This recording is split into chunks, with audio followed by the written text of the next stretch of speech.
Hi, thanks for tuning in to my official YouTube channel. Make sure to subscribe to my official YouTube channel and like my official YouTube videos. And if you're going to leave a comment, please do make sure to have etiquette and respect. Go to my website, www.susanmealing.com, also known as www.ladydorybell.com. So, I'm going to go over a few situations. Of course, this particular outfit might be a smidgen more befitting in reference to a few situations that I've discussed before, briefly. Now, of course, in comparison to, the actualities of, it is quite different, though it seems a bit apropos. So, I've had a few situations in regards of usually males who have dressed in a black suit. They didn't really have heels, at those particular points in time. I wouldn't know if they have updated some certain aspects. And when I was a child, the majority of times, the individuals that would usually wear a black set of slacks with a matching black blazer jacket, they'd have a white button-down shirt in comparison, and they'd have a tie. Their particular tie usually was tucked into their blazer in comparison to a makeshift version. And so they'd usually have their black shoes. Sometimes they would have white in their shoes.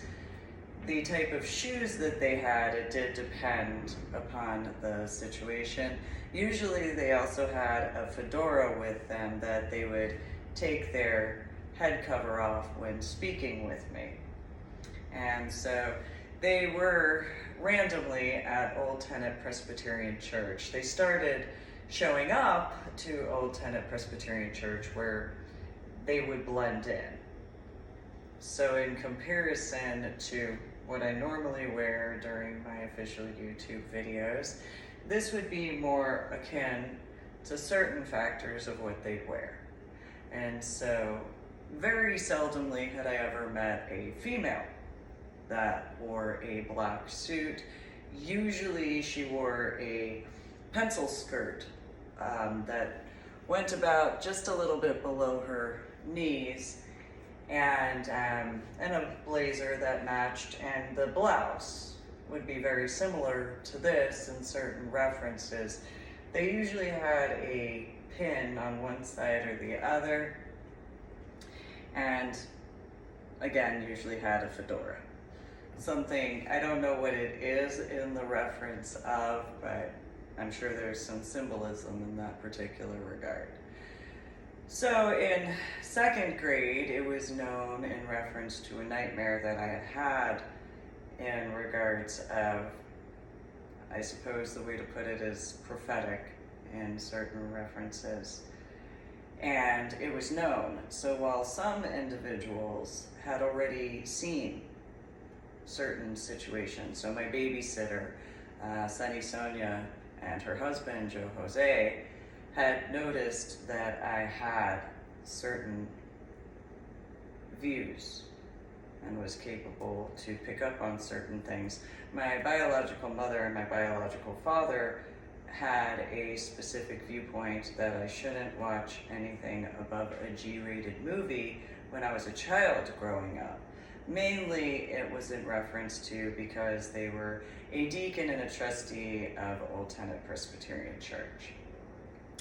In the time frame of the late 1980s, there were certain situations at Old Tenet Presbyterian Church that started occurring, and I would make comments about it. I'd discuss it with my babysitter, I'd discuss it at school, and usually at school it would be asked of me what movies I had watched recently, what television shows I had watched recently, and a lot of times I would, if I had watched anything, it was usually something along the lines of Disney.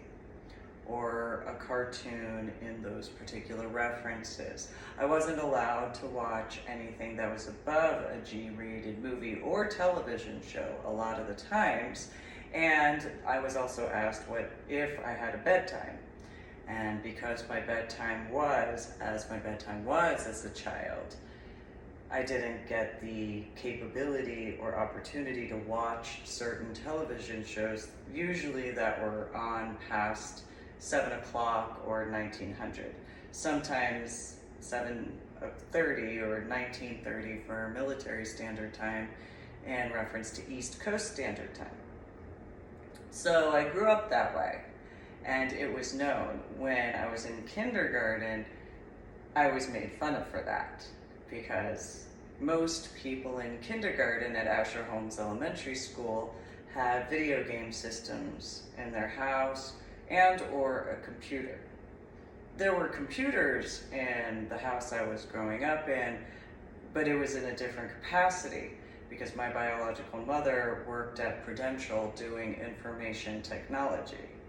And so since there was that difference in comparison to the more common in the tri-state area to the late 1980s and into the 1990s, because of the area, there were more individuals who had that as children.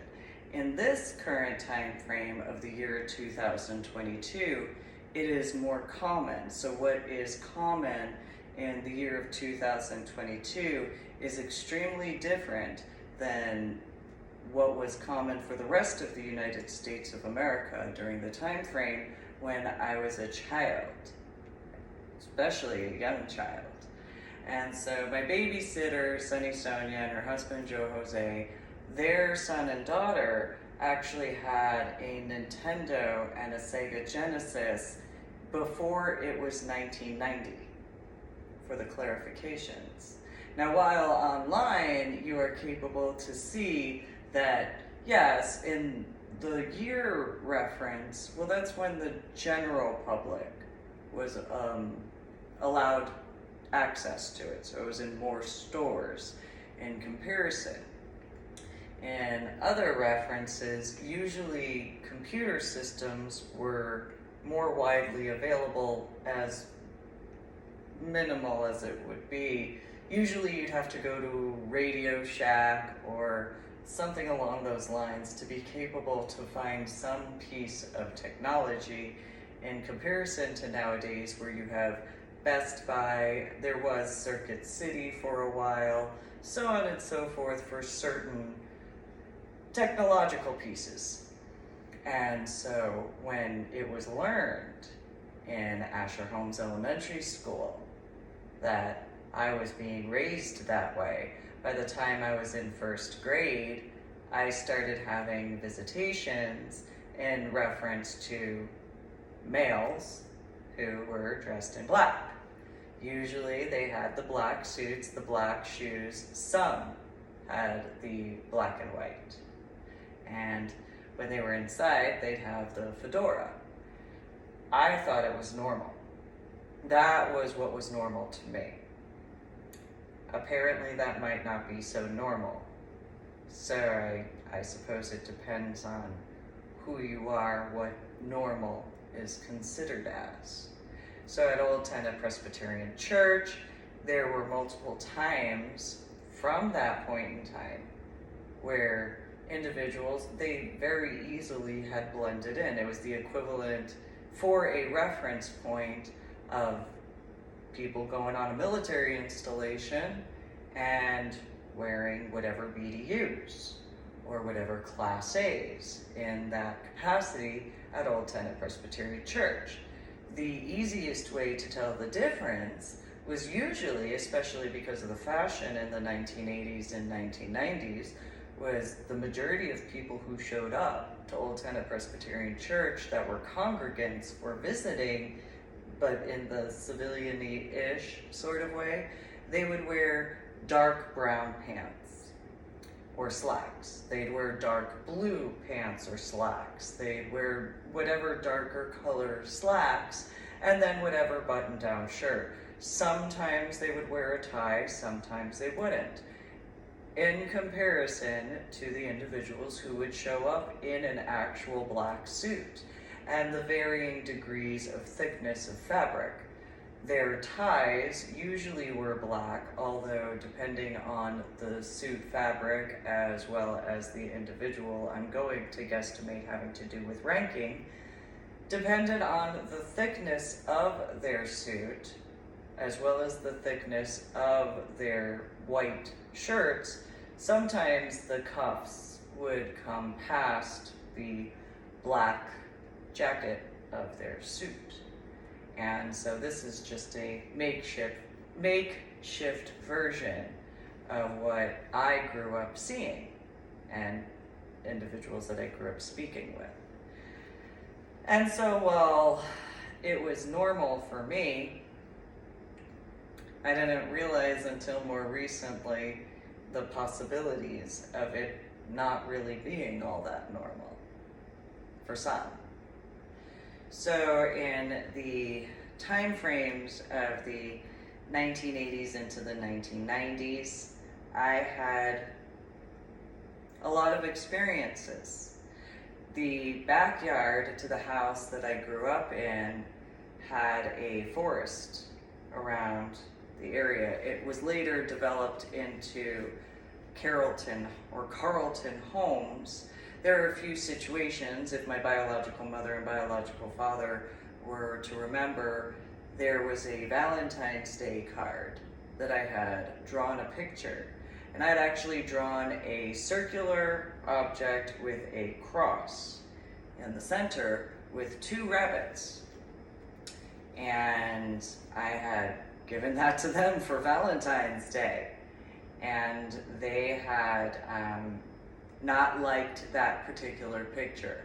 They thought it was funny, and yet at the same time were very concerned. Well, that had to do with something that I had actually seen in the backyard. So before my biological father had built the 5-car garage with the shed attached, it was a blue and silver corrugated aluminum shed or garage at the time. And when my dog A used to be in the area next to that particular shed in comparison to on the other side of the in-ground Olympic-sized pool, because of the size of the property in New Jersey, in the tree line of the dogwood trees is where I had seen that.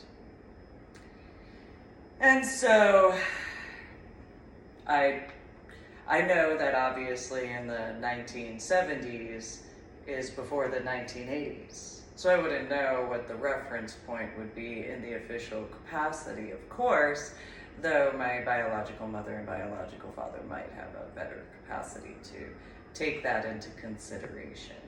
Now, there was the well that was on the side of the house. So if you were on Church Road facing the property, to the left side of the house, between the line near the hydrangea bushes, was an octagon-shaped well lid.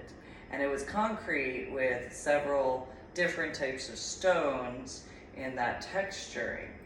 And at some point in time, the back part of the yard had filled with red water, similar to what I've seen in the year of 2021 in reference to Arkansas and black water that had surfaced to the land area from whatever area beneath. And that was fairly commonplace for a while until the city pipelines were put in to the area, which was conversely just before Carrollton Homes had built the neighborhood. Now, if they had worked with Mike and Anna, I don't know. If they made attempts to work with Mike and Anna beforehand, and then what have you, I don't know. So, but it was known that there were certain situations in reference to that particular forest area. And usually, anytime something occurred in the forest area before it became Carlton Home Subdivision, whatever the name is, off of Yellowknife. The males in black would show up to Old Tennant Presbyterian Church. It didn't ever fail. Within 1 week, or whatever time frame, within one Sunday, no more than 2 Sundays, there would be a male dressed in black, and he was usually sitting in the green chair if it landed in a certain area. If it landed in a different area, he would sit in the mustard yellow colored chair. It depended.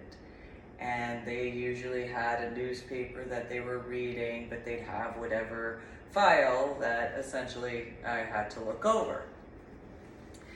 If I had a signal in regards to, because of other situations such as my grandpa Gavitt and or my babysitter's husband, Joe Jose Castro, there were different other signals. So Joe Jose had worked as director of security in the World Trade Center and the World Trade Center Plaza. And so a large amount of individuals who were in one particular tower of the World Trade Center Plaza, they were security. They did their own work, though there was another tower that wasn't a twin tower, though was a tower in the World Trade Center Plaza, where you had the men in black situation with the black suits in that reference and the black shoes. Individuals such as the Orthodox Hebrew communities in the 5 boroughs might recognize or might remember some. Usually the males had their fedoras, and they blended in fairly well because those who know what the Orthodox Hebrews look as, they don't have the same type of hat, though it blends in with. And so these particular individuals I didn't have a problem with. I also knew better. I knew to speak with them in truth. And so in reference to Old Tennant Presbyterian Church, when they'd show up, if there were certain situations, I'd walk right up to them and ask whatever I asked. And usually they'd show me something and I'd make my suggestions, and whatever it was at the time is whatever it was at the time. Sometimes I'd get a piece of candy because I was a child and there wasn't really anything more that they could do at that particular point in time, mainly because of being a child. And they already had known certain situations of what I was dealing with in regards to how Anna had been, because by that time my biological sister had been born. And so they were heavily watching between the differences as to how my biological sister was being raised in comparison to me. And so there were plenty of times that I would go walking the grounds of Old Tennant Presbyterian Church, because it's a square-mile cemetery and it was used as a hospital during the Battle of Monmouth in reference to the church that was on the hill, or is on the hill. And General George Washington's private office is behind the church near the area where the organ pipes would be.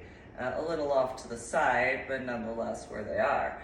And off, if you were to look at General George Washington's office, off to the side around 10 o'clock, maybe 12 o'clock, where straight ahead would be considered as noon, would be the Battle of Monmouth Field.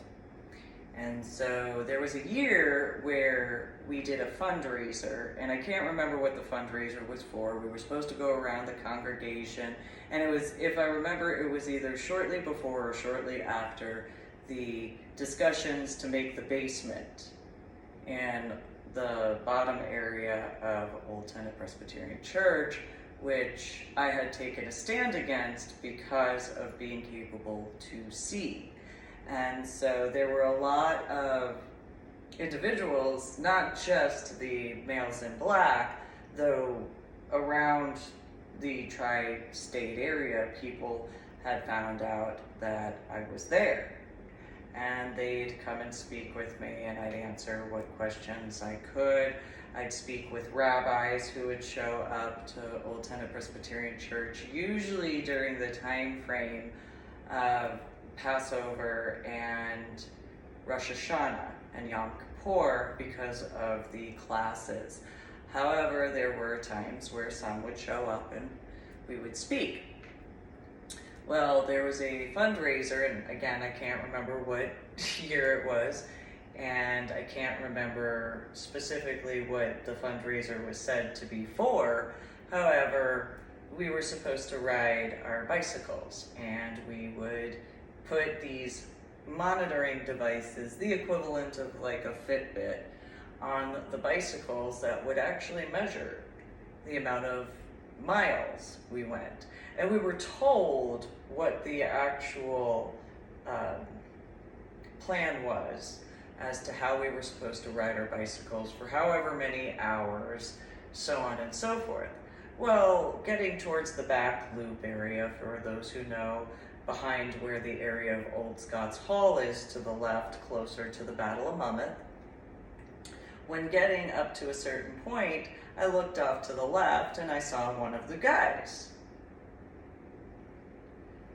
And so for one lap, I went and did the whole loop. It was as it was. The majority of times that's what I did, until that guy, when I had gotten around the side, had informed me that he needed to speak with me, but because of what the situation was, there were all of the other youth groupers. And so because of all of these other youth groupers, I had to essentially do what I could to get time with him, but do it in a specific amount of time, then go and drive off with my bicycle, come back around, so that way, once it was in the clear and they weren't around, I was capable to speak with. Because anybody who's met with certain individuals, you know how sometimes that goes. And I'm going to guesstimate, I don't know, because I don't know what's really normal for other people, to be honest. And so I only know what's normal for myself.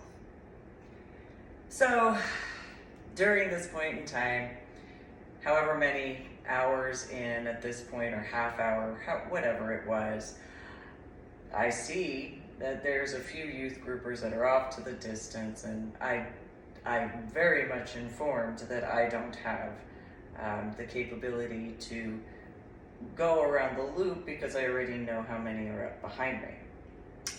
And so I just dart across and go and speak with, because they were going slow anyway, and I would have passed them, and then I would have not been capable to speak with them anyway because they would have come up, and it just wasn't worth it. So it was just easier to dart across and go and speak with, and spoke with, was asked a few questions, got on my bike, went back, and it was a several time situation during that particular fundraiser because of whatever the situation was during that point in time.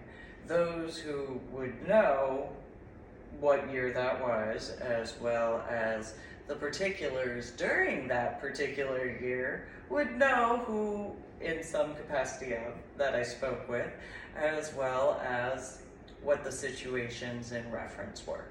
In comparison to me, because of how many times I've done that. Not necessarily in reference to the bicycle situation, more along in reference to how many discussions I've had with these individuals. And so I personally haven't had any problems with them. I also knew to speak with them in truth. That's the other thing. They're really adamant about those 10 commandments more so than I am. And I already was as I was at that point in time as a child. So I had been asked about it because, of course, the females had complained. And because the females had complained and went and tattletaled in comparison to just asking me, because if they were to just ask me it would have been easier, but instead they went and tattletaled. Sure, we were in youth group, that's nice. That had nothing to do with anything, and even still, they had even seen this individual who was waiting off to the side. The problem, though, was I couldn't inform who that individual was. So while they had wanted to try to do that stereotypical situation, I didn't really have patience, time, care, or concern in reference to that. And so while I knew the tattletaling type situation, it was as it was. So I explained as best as I could, and truthfully, as best as I could. I didn't omit evidence at all. I did acknowledge, well, I had to go across this area because I thought that that was the best way to go because of who I had to speak with. However, I couldn't go into that. That just wasn't any of their business, realistically. While they continued to throw little temper tantrums because they were teenagers, it just was as it was. And so those types were as they were. They already had their issues in reference to the fact that I had already been seen speaking with these guys. And so they were essentially in the knowledge that I had spoken with several males wearing black suits. They just thought that they were going to do the equivalent of espionage, and I wasn't playing their game.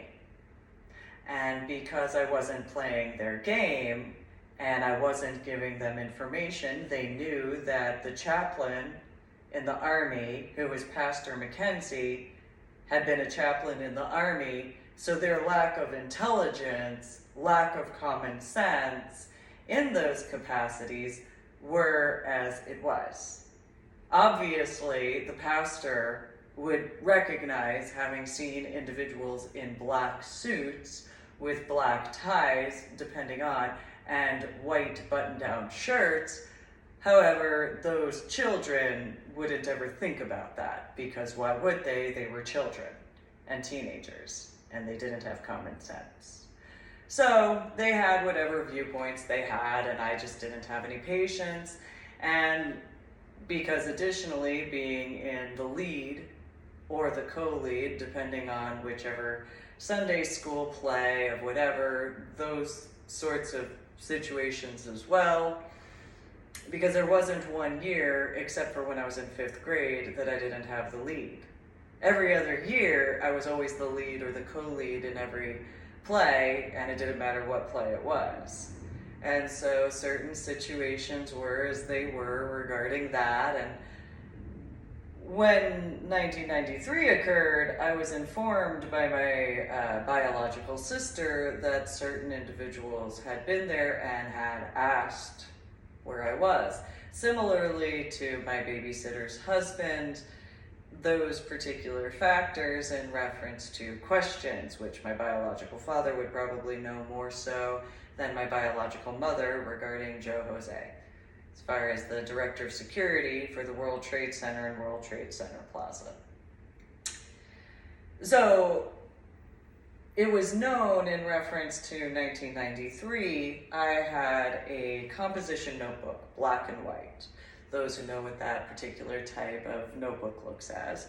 And after I had recovered to a certain point, there were times where I was taken up to the area of New York City, and I'd go around asking questions if people remembered certain individuals that I could remember. That way, I could get the information to the proper individuals to be capable to assist, because it was known that I had assisted with certain security runs in the overall World Trade Center and World Trade Center Plaza. Those who actually know what that particular area was, they know that it wasn't just 2 twin towers. They know that there are the saying of the twin towers, but unless you're actually in the security aspects, you don't know which twin towers you're talking about. And so you could have the discussions, and it was as it was, and you could say you worked in the twin towers, Well, there were multiple twin towers. And so unless you actually knew security in those references, you just would say, oh, well, twin towers, and you'd be in the vicinity of, and it was good enough as to, because there were only so many block radiuses in that, or radii, in that particular reference. And so unless you were in security, you didn't know that there's more than one set of twin towers to the World Trade Center Plaza. You also wouldn't know that there's various parking garages. Usually they were underground. So if there aren't any underground parking garages in the World Trade Center area, and or more specifically in the New York City area, in the 5 boroughs, if there are not any underground parking garages, and they're all above ground now, well, that's a situation in its own right, first and foremost. Secondly, in reference to the subway system, I have driven through the New York City area only more recently, in February of 2022. And the way to get to the subways are different in comparison to what I remember. So they look more similar. I don't know why they look the way they do, but they don't look the way they actually used to. So they used to have twisted wrought iron in comparison to the straight bars. And they also had extremely steep steps at a deep incline, or decline, or however you want to put it. And so I haven't walked around the 5 boroughs, I acknowledge this. I only drove through once, and that was in February of 2022. I drove around certain vicinities-ish to a degree, and it wasn't until seeing the New York City skyline in the evening hours at an area that I would personally recognize, which would be from Liberty Science Center. And so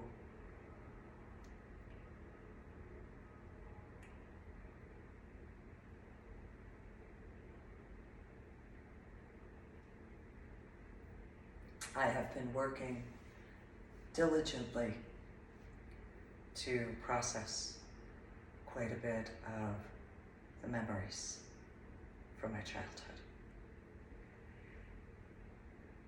And especially since February of 2022, which this is May of 2022, while I have done a lot of updates through my journal blog, The Ornery PSA, on my website, www.susanmealing.com, also known as www.ladydorybell.com.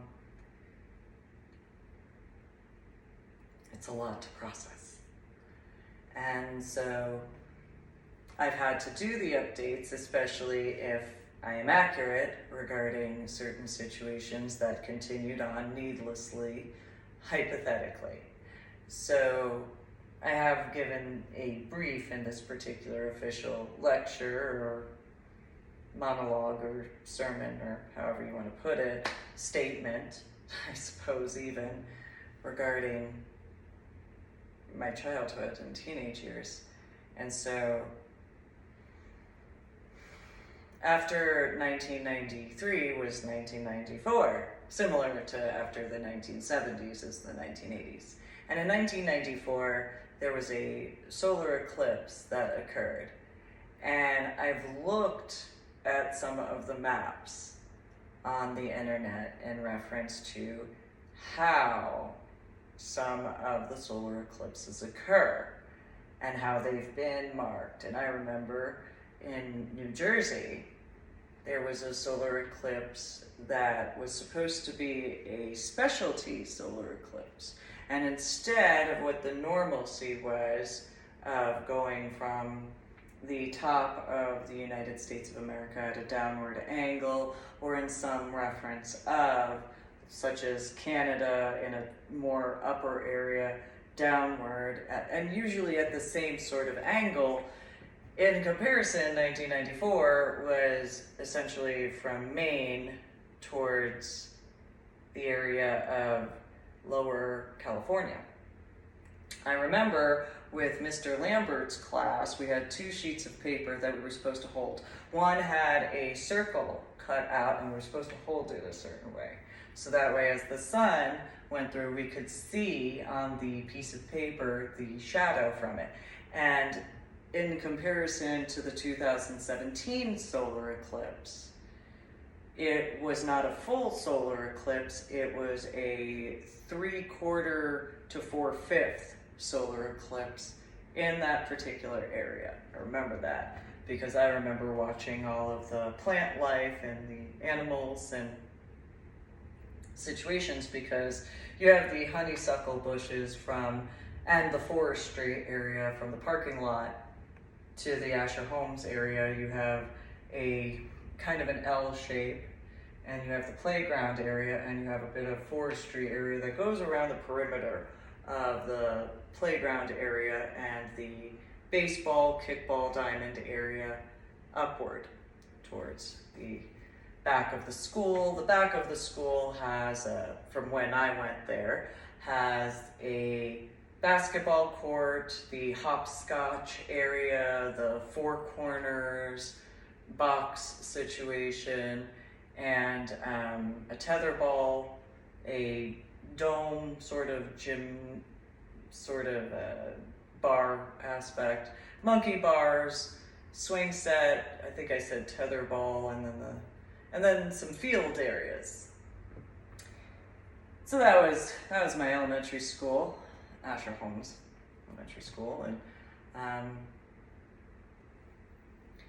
the way the life in the area had responded during the time frame of that solar eclipse.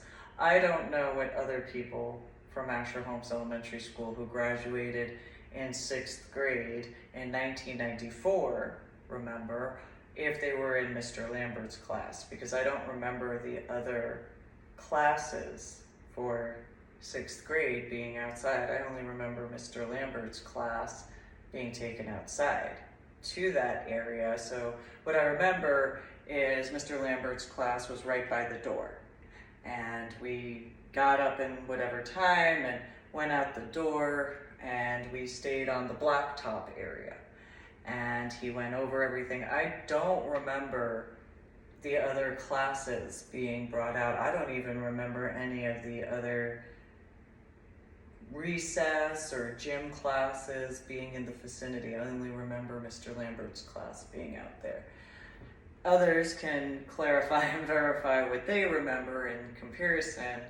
And so, if I recall correctly, he was wearing a light blue button-down shirt with a white undershirt underneath and a dark blue, almost black set of slacks that particular day. They were very thin pinstripes, but they weren't necessarily pinstripes, more so the texture of his button-down short sleeve shirt. And so, if I'm accurate in that reference. And so, he had described a lot of the situations and paid attention. It was extremely interesting because unlike everything else I had studied, that was something that was different in comparison. So when it came to space, I was absolutely intrigued. Whereas the aspects of Earth and the oceanic waters, well, you know, I had a few experiences. And so I was capable to actually ask Mr. Lambert a lot more questions in comparison. So it was similar to when the rabbis would show up to Old Testament Presbyterian Church, and I could ask questions as far as the differences between the Torah scriptures compared to the Old Testament and their particular beliefs in reference to the comparison of the New Testament.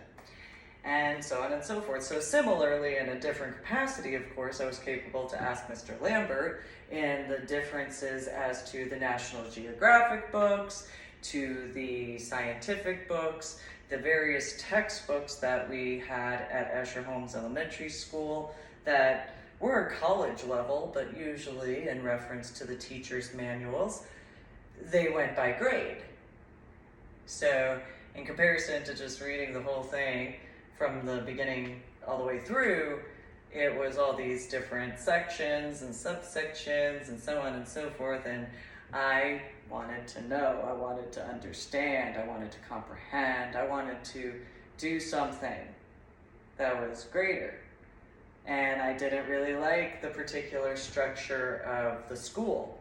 Not that I didn't like the structure of the school per se, I shouldn't say it that way, more the educational aspects. It was slow in comparison to what I was interested in, and so I got in a lot of trouble because I read ahead.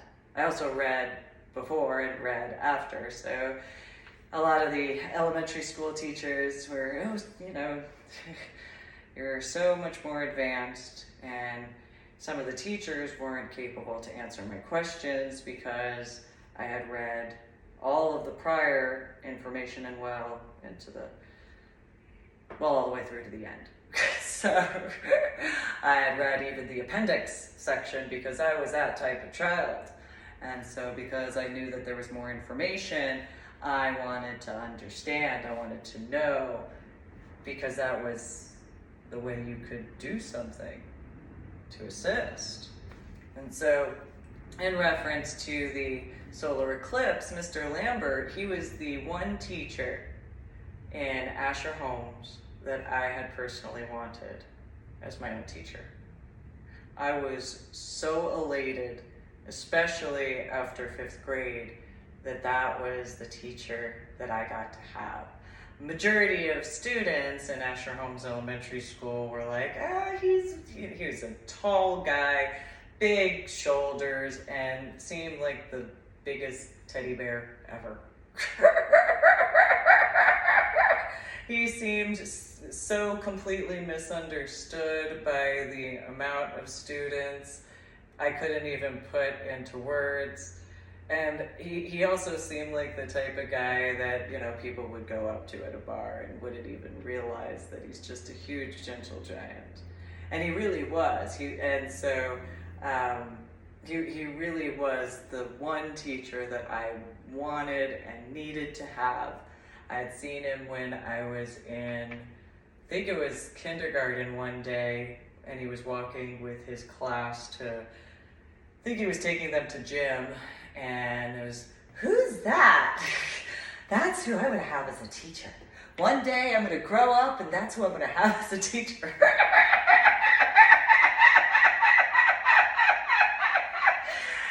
That was my thought process. I was going to have that guy as my teacher, because that was my thing. I didn't know what it was about him. It was just who I had to have as my teacher. That was it. And each year as it progressed, I would, you know, I'd see him and I'd be all excited every time I'd see him, and one day you're going to have you as a teacher. And then 5th grade happened, and Mrs. LaPiana had actually asked, you know, when you get back to school and all that, if you could pick which teacher you want to have when in 6th grade, who would you pick? Oh, Mr. Lambert, Mr. Lambert. And it was funny because Mrs. LaPiana, she was writing stuff down, and she just stopped and she looked at me and she said, who? Mr. Lambert. And she she put her pen down on the pad of paper she had, looks at me, turns the chair from the dining room table to face me, and she says, Susan, did you just say you want Mr. Lambert to be your teacher? Yeah, why? And she she did a really deep inhale and a really slow exhale, and she said, "Susan, have you heard about Mr. Lambert?" "No, what about him?" And she told me he was a strict teacher. "Okay, so what?" And she said, "He's extremely specific in his classes." "Okay, so what?" "I want Mr. Lambert as my teacher." And she said, "Well, Susan, you're kind of a free spirit, and do you really think that you will get along with Mr. Lambert?" "That's not important. He'll like me."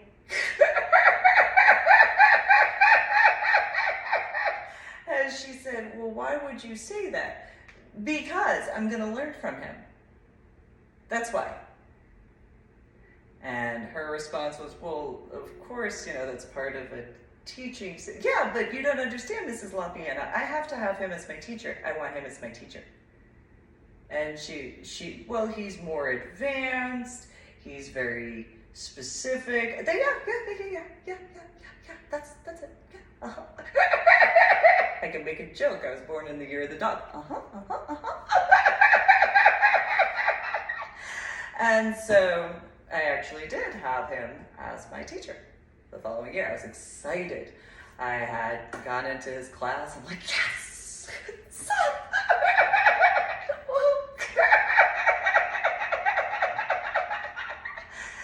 And he didn't know what to make of me. He just looked over. He was just, "Okay. And your seat is over there." "Okay." And so where he would make other people cry just by looking at them,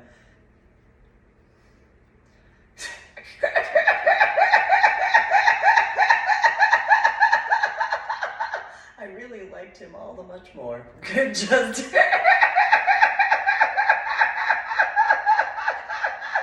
I don't know what his background is. It just,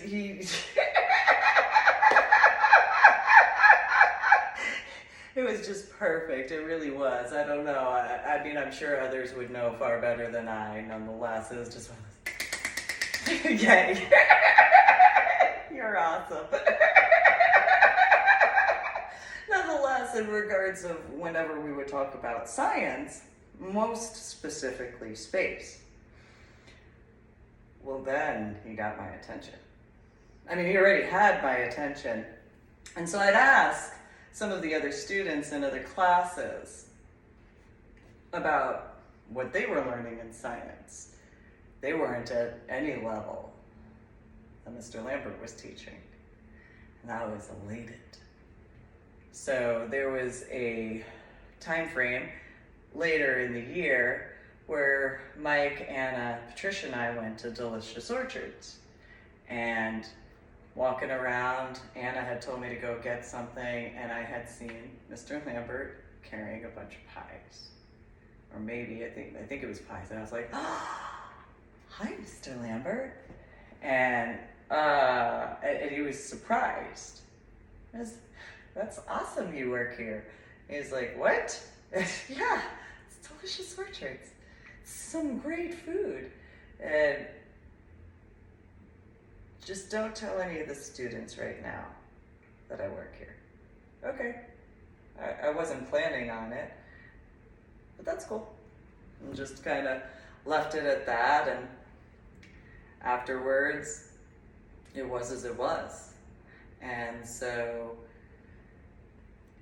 nothing really occurred from that I can remember, but it was as it was. And so the time frame went the way it did. We got to look at the solar eclipse, and he went into many more details. Not just about the way the prenumbial and urnumbial, if I remember correctly, different aspects of, but also in reference to some of the other planetary alignments, how it impacted energetically. And that was what got me. Oh, energy, huh? Now you're talking. And so he went on about a few situations regarding the energetic portions that the lunar impacts have, some of the solar flares, different variances as far as EMP situations, and I had asked him about if he had seen the aurora borealis, which he stopped the class and I remember he pulled the paper down and he said, "What did you just say, Susan?" And I said, "Oh, have you seen the aurora borealis?" And he didn't know what to say to that other than, "Not really, I've heard of it. What do you know about it?" And I had said, "I heard there's music.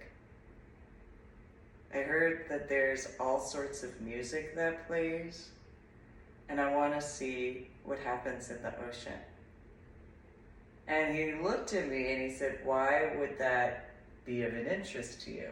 And I said, "Well, because there has to be something that occurs in the oceanic waters. That's an area I haven't seen, I haven't been to before. You know, I've only been along the coastline of New Jersey-ish. So that seems different and would be intriguing. The viewpoints of, the coloration, so on and so forth." And I had already been working on my creation of the underwater travel system for a bit of time. And so he had asked me what would be so interesting, and I had said, well, how the animals would respond. The different species that are in the area that are known to migrate through the particular section of that oceanic water. And then seeing with the different surges as to the aurora borealis and how those particular impacts would be. It must be interesting. And what the colorations would be as to the differences in the water compared to on land, the sight would have to be stunning. And Mr. Lambert just kind of, well, we're going to go back to the solar eclipse.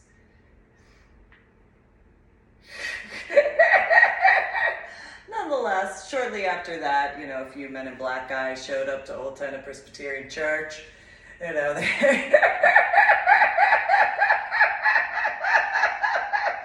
and we had a few discussions where they were asking us to similar questions. We went into some of the details. And so this has been throughout my childhood and then getting into my teenage years because of 7th and 8th grade. I'd been invited to Marine and Science Technology School, the Navy attachment, which would be irony regarding between my sensei from Taekwondo, but also Mr. Lambert, because I have absolutely no idea what his background is, but I know that I had discussed a few things with him, not just in reference to in school, but also at Delicious Orchards. And I had discussed the history behind Old Tenant Presbyterian Church with him, a few other factors, and he just kind of, well, you are mature for your age. That was his way to put it. You're mature for your age. Oh, well, I guess it is as it is. And so in the time frame as it went, then I went to St. John Vianney High School instead, and the way those factors went. And I still had situations that I dealt with that occurred, and it was as it was, and usually within a certain amount of time, the guys in the black suits would show up, and they'd speak with me. Now, I do remember there was one time, I can't remember what year it was, though I do know it was after the time frame of the bicycle and the fundraiser regarding that. And the guy in a pinstripe black suit with a pinstripe fedora and a band that went around the base of the fedora that matched his tie had shown up. And he had asked me a few questions which were different than what were normal questions. And I had a few situations like that before. And so I wasn't a fan of that because it seemed that there had been a leak. And so I started backing off because only certain guys knew what it was to actually speak with me. And they knew what the protocol was as far as that was concerned. And because of certain situations, because I'm going to guesstimate in reference to the youth group problems, those situations, well, I wasn't willing to tolerate that. Wasn't willing to be a part of that. Wasn't going to give anything in those references because it wasn't any of their business. They were just being nosy teenagers, nosy children that just wasn't worth my time. Wasn't worth anything to me at all. The complaints about these guys speaking with me in comparison to what they thought that they could offer instead was annoyance. How they thought much more highly of themselves than any of the guys in the actual black suits thought of them. And so it became a problem, essentially. And so in 1998, I was moved from New Jersey to Illinois, and I started working at IHOP. And some guys started showing up. And some of them knew the protocol. Now, I'm not going to go into the protocol because it is as it is. And even if I were to, realistically, that was that time frame's protocol in comparison. Nonetheless, there were certain specifics in order to speak with me about certain topics because of the amount of details. And where there were certain situations that still occurred, one of my main guys that would usually come and speak with me, one of his guys informed me. And it was as it was. And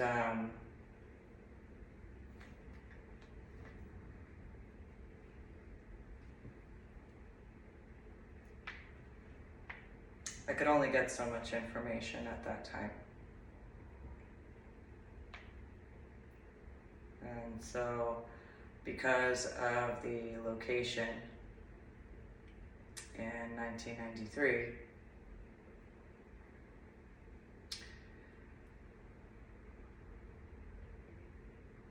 it became a really big annoyance when it came to those youth group teenagers.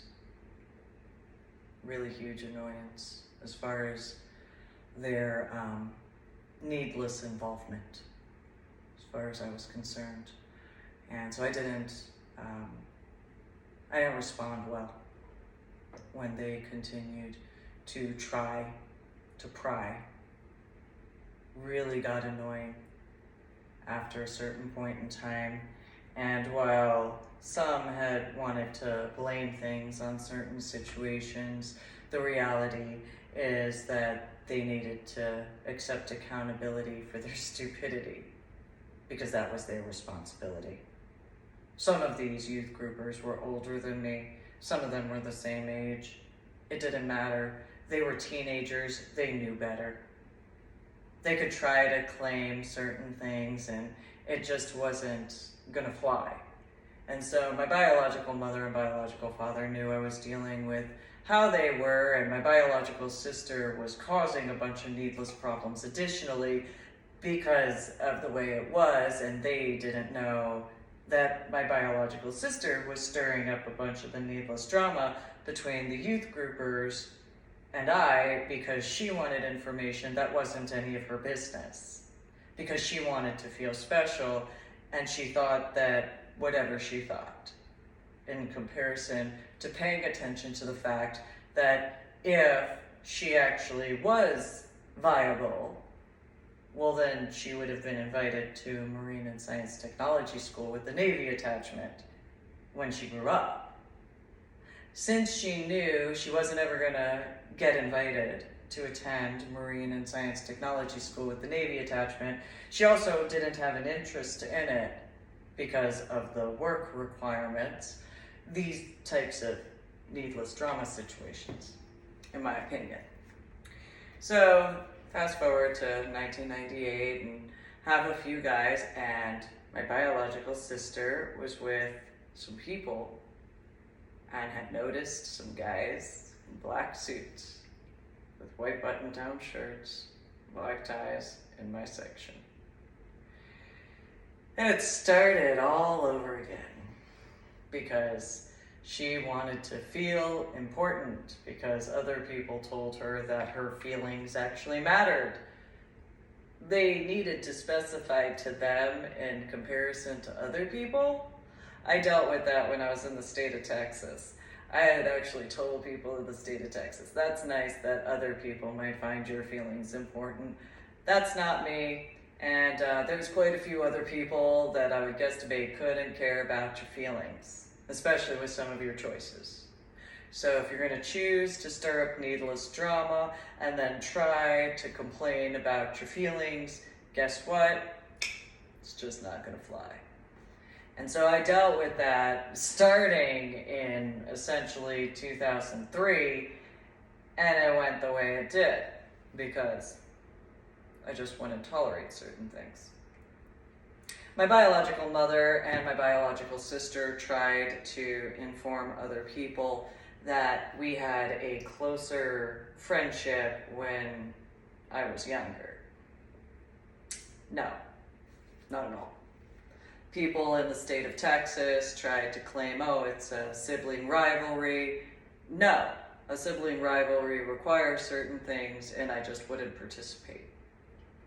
So, not gonna bother myself with that.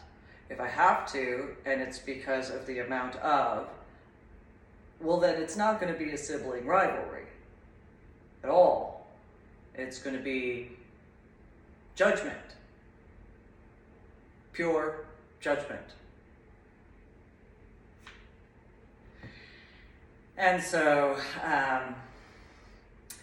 in the knowledge of 2004 regarding my backyard, which nothing new regarding quite a few situations, and because of Mike, mainly Anna and Patricia though, oh well you're just a child, or you're just a teenager. Same thing as far as congregation. And again, there's still the situation in reference to the basement in Old Tenet Presbyterian Church, and the facts are that the pastor had been resurrected. I warned the congregants that his spirit was going to return. I told them what was going to happen if they had to have that damn basement and plaque to be a historical what have you. They didn't want to listen to my warnings. So they started having sightings regarding William Tenet, or Pastor William Tenet, because they thought that they knew better. They thought that because they had a chaplain that all of a sudden that could fix everything in comparison to what occurred. And because the congregants and the board pushed forward over and over again, if they had just listened to the advice, they actually would not have had the problems that they had. And so, sure, within certain reason, the grounds are considered as they are, and yet the congregation has dwindled quite a bit. because I warned them what was going to happen. The guys in black suits that would show up, they were not happy when they found out that I had warned the church. They were not happy that the congregants didn't listen to my warnings. They thought, the congregants tried to tell the guys in black suits, well, she's just a child. She just had this and she had this and so on and so forth. And they knew that I grew up the way I did and was at the time. And so a lot of them, they wished a whole bunch. They constantly did this wishing in comparison to paying attention to details. So I had given them warning after warning after warning after warning, and mainly because of the youth groupers that wanted to have the attention of the guys in black suits. They just constantly stirred up a bunch of needless drama, which always only pissed those guys off. Because while those youth groupers were into whatever they were into, those guys in black suits, not into that. That wasn't an interest to them at all. So what they failed to understand was those guys in black suits.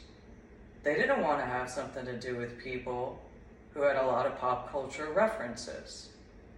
That's a failure to pay attention to detail because of the fact that you have so many artificial intelligences due to your pop culture references. So some people have had whatever opinion that I've dealt with for quite a bit of time. And they don't have the patience for people who have a lot of pop culture references because it's artificial intelligence.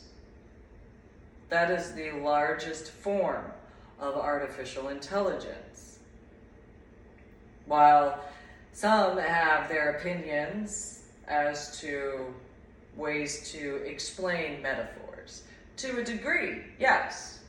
But when you have to describe something that you've seen in a pop culture reference, but you don't have an actual, because your intellectual capacities are incapable of distinguishing between fact and fiction beforehand, there's a problem when it comes to that. Because if you don't have the capability to distinguish between fact and fiction, those guys don't have patience for you.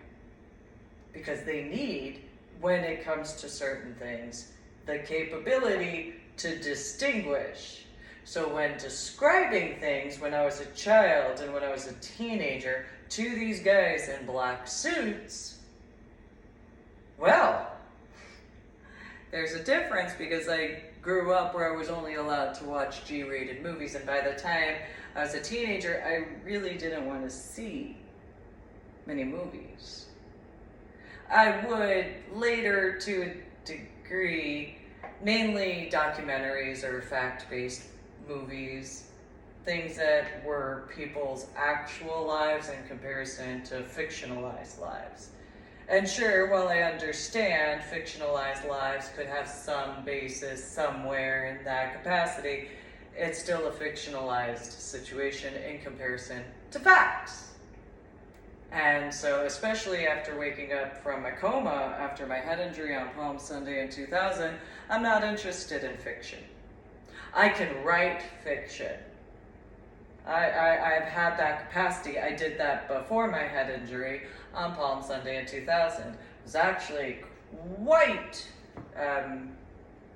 my English teachers, my Latin teacher, and my creative writing teachers, both in New Jersey as well as in Illinois, were amazed because I was capable to bring forward different ways with words that were capable to bring to life certain viewpoints and bring a clearer situation to describe. And depending on what I was writing, whether it was in a fact-based or a fiction-based, I was capable, as I was informed, I wouldn't actually know. Nobody other than before my head injury on Palm Sunday in 2000 has actually ever told me otherwise when it comes to any of my fiction-based books and or fact-based books, as far as any impacts, because that would require people to tell me that in truth, in comparison. And so instead, I've got my updates in reference to my journal blog, The Ornery PSA, on my website, www.susanmuline.com, also known as www.ladydorybell.com. And so while some people have whatever viewpoint they have, as far as that's concerned, those people who knew me in person, face-to-face in person, especially the ones that complained about the after effects of my head injury on Palm Sunday in 2000, those are the people who should have known best. No matter what, in reference to not playing games. But that's if they had maturity. That would be where they would speak with me in truth, with respect and etiquette in comparison. And so those particular factors as those particular points in time instead. And so I've worked on a few things, and again, creative writing, I know the difference between my fact books compared to my fiction books. So in this capacity, in the year of 2012, which is well before some of my writings regarding my published books, which you can go to my website in the book section to get these books through Amazon on my website, www.susanmuline.com, also known as www.ladydorybell.com. These particular individuals regarding the black suits, I had not seen them since before my head injury. I hadn't seen them since before basic training, to be honest, by official standards of getting on the base. So in 2004, I had a situation where I had done a vision quest in my backyard, and I told people about this. And my biological mother and my biological sister did the same garbage that they did before my head injury. Biological father, it was as it was at the time. And so it was just, I just didn't have patience for that. My ex-in-laws, such as my ex-sister-in-law, Susie Marie Nichols Lopez at the time, later last name Sweeney, those types of problems and needless ways of situations regarding. And I didn't have patience. My now dead ex-husband had informed other people, and it infuriated me that he had the nerve to speak about that with anybody. Because he didn't have the authority, and he didn't have the right to. At all. Whatsoever. So there was a disagreement when it came to having discussed my vision quest, and that particular oak leaf situation was a big problem. Huge. So while my biological mother and biological sister stirred up a bunch of needless drama because of the same youth grouper garbage crap, in my opinion, situations were in San Antonio as those particular factors went. Then, fast forward well past volunteering at 9 Lives Books and the guys bringing in books for me to read to 9 Lives Books that were my books, and all that stuff. Yes, there's the big blue book or the blue book project, certain other factors, was as it was. Do still appreciate being capable to read some of that. A few other individuals as far as, well, information for me. Certain reminders.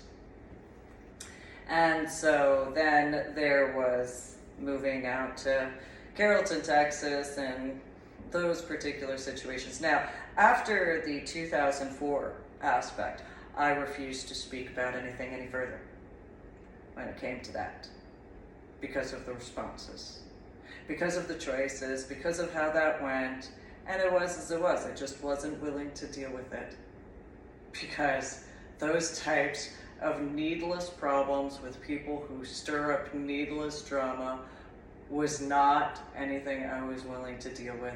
So I just stopped talking about a few things. I just put a kibosh on it, and if it was actually necessary for me to speak about, I would, if I actually had a reason to. Now, some people might have that millennial, I feel the need, and that doesn't mean anything to me. that has far less meaning to me than a grain of sand. And I know that it takes lots of grains of sand to have a beach. However, that's literally how that is. So, you know. So I just kind of, what situations occurred were what situations occurred, and I just make a mental note of it and go on my way. Whatever I utilized for my capability to remember, for my own memory situation, would be what it would be. That's pretty much it. Wouldn't discuss it with anybody, didn't have a reason to, still don't have a reason to, because it is as it is. So, whatever situations occurred throughout the time frame from 2004 through to 2008, those situations are what those situations are. And since people who could have just spoken with me in truth and comparison, I dealt with, instead of the, oh, you're just a child, or oh, you're just a teenager, or oh, this is what happened, or oh, that's what happened, in comparison to just being taken seriously because of the amount of proof. At some point I knew that the proof would be, as the proof would be, capable to clearly verify in every capacity to levels where it would be irrefutable. Now, I haven't been informed of that at this point in time as to that, however, it is as it is. And so in this particular reference for this official YouTube video, this particular lecture, the situations went on the way they did from 2004 through to 2008. So then in 2009, I earned 26 scuba diving certifications. And I had a fairy ring that developed underneath the area of the trampoline in my backyard.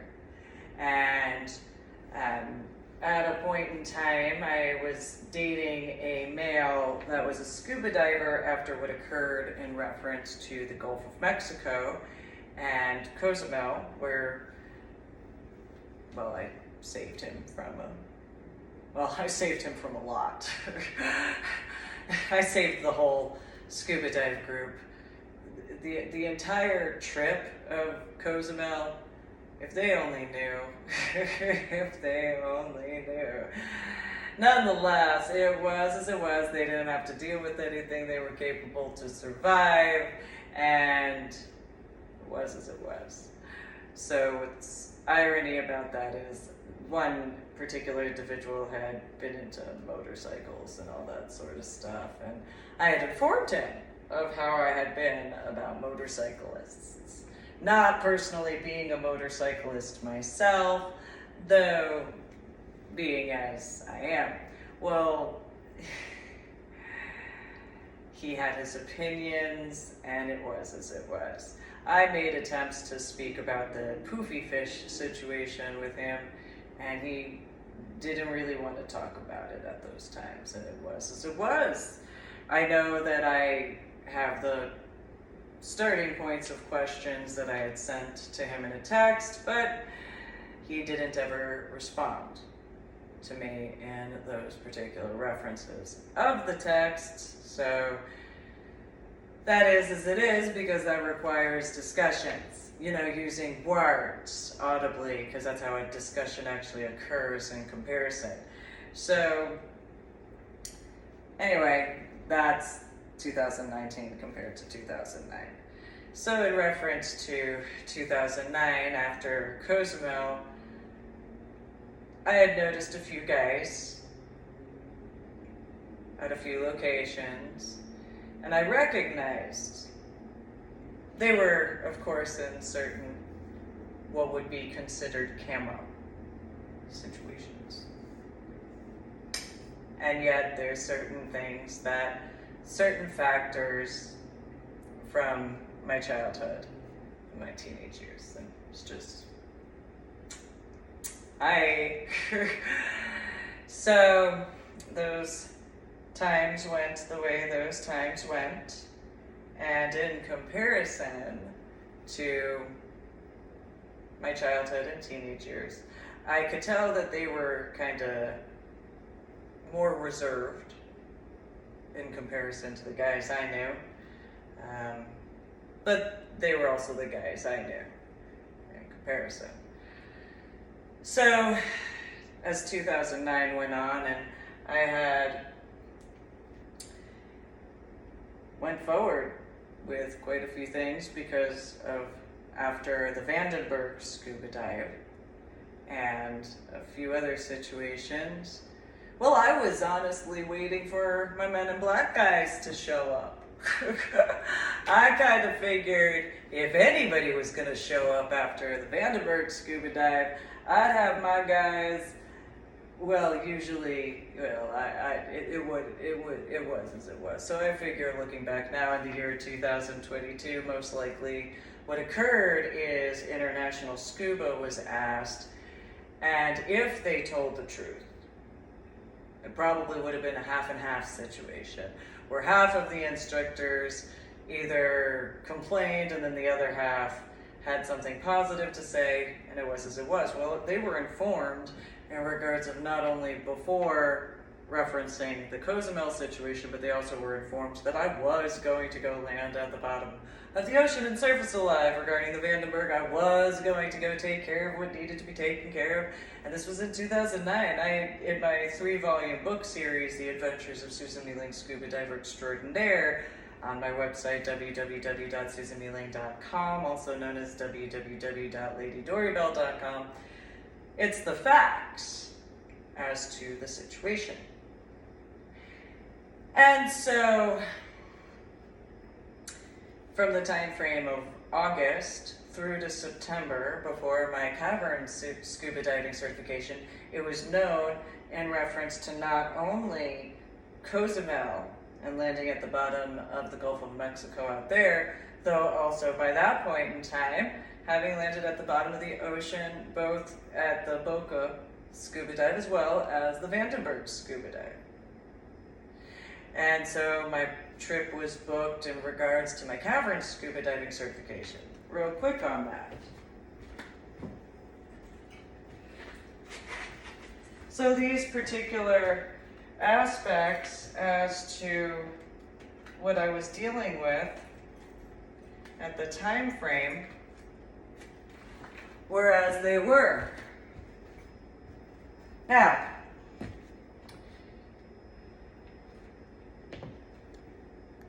that's the certification number of Richard Thomas. My certification number regarding my cavern scuba dive certification.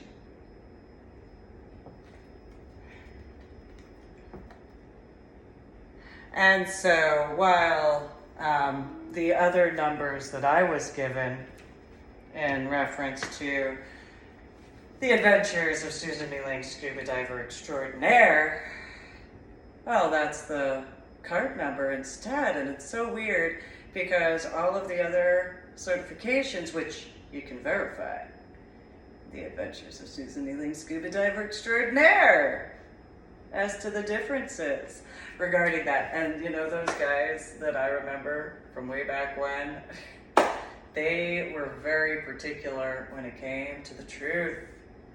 It's very important because the truth is always out there somewhere.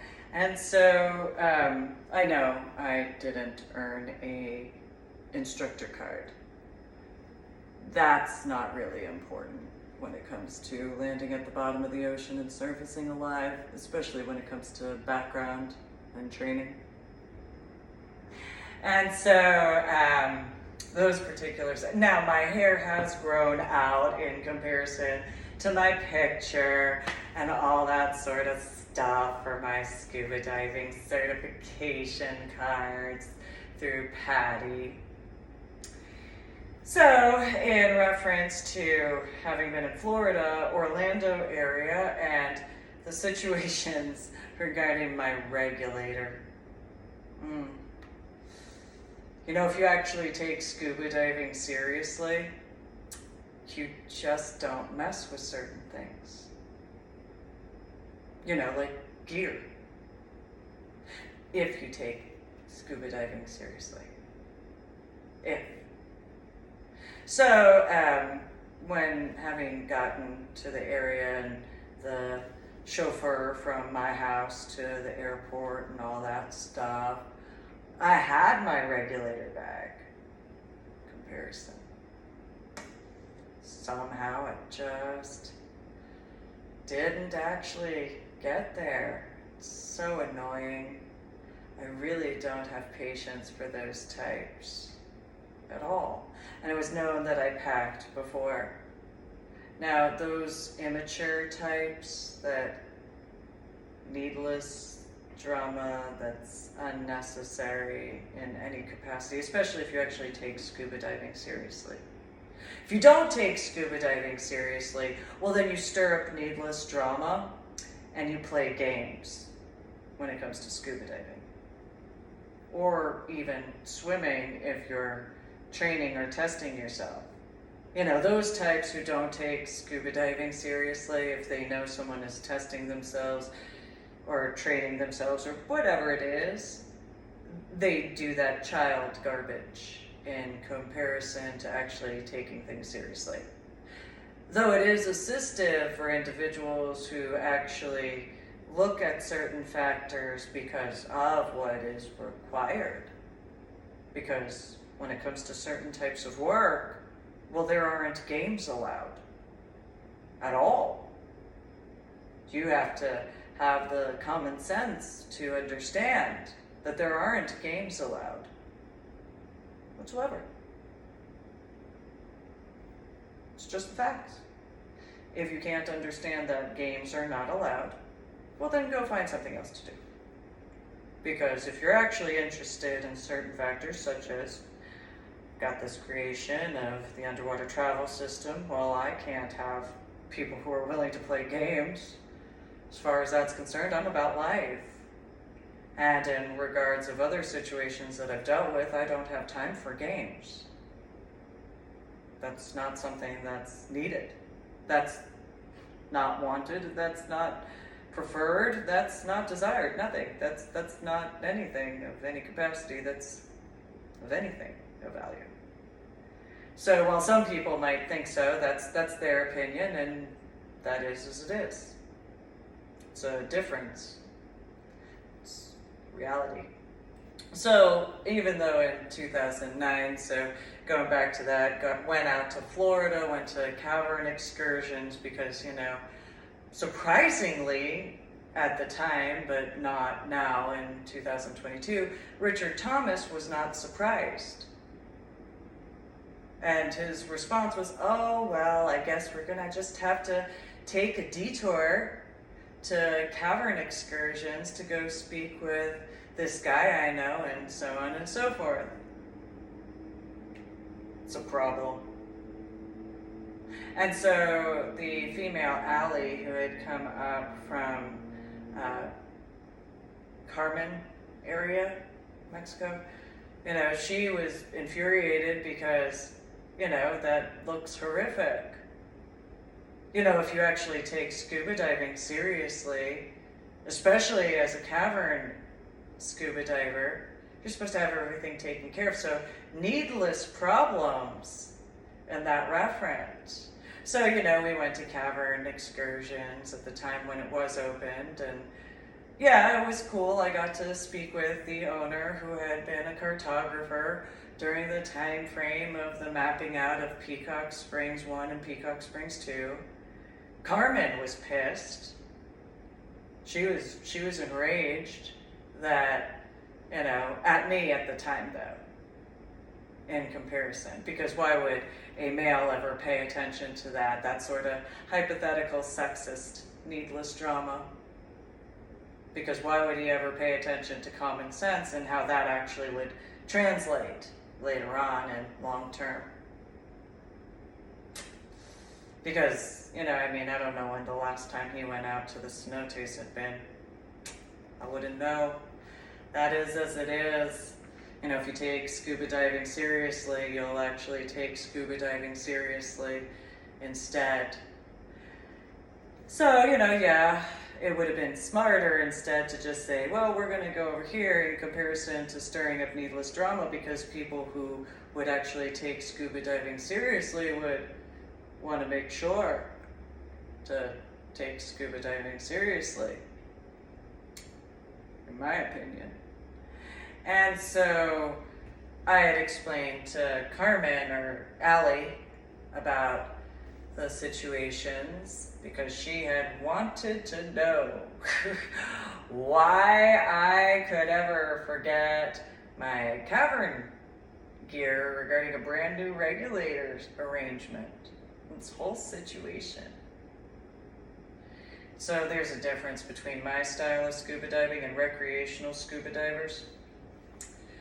And so, you know, that's just the facts.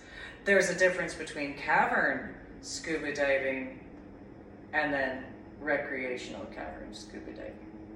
I'm sure in each specialty there are those who can clarify and verify that that is a difference.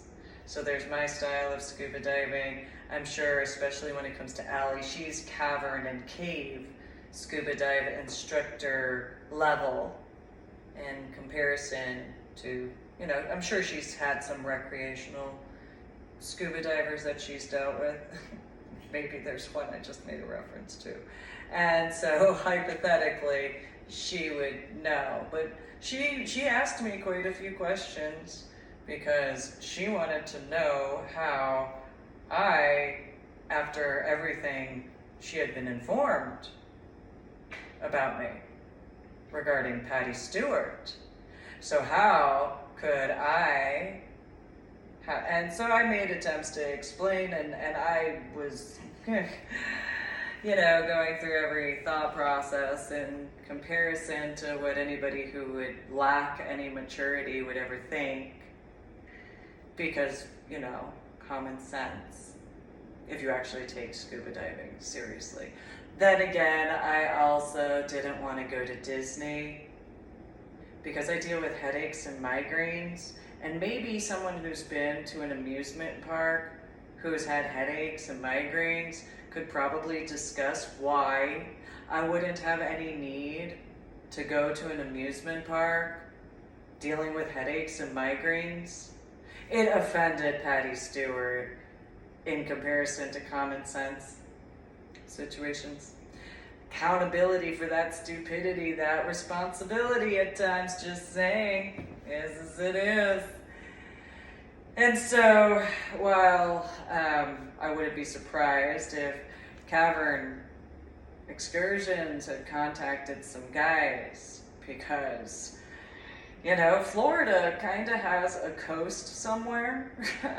Maybe there's a Coast Guard on some area near Florida somewhere. There could possibly be a Coast Guard or a Coast Guard station.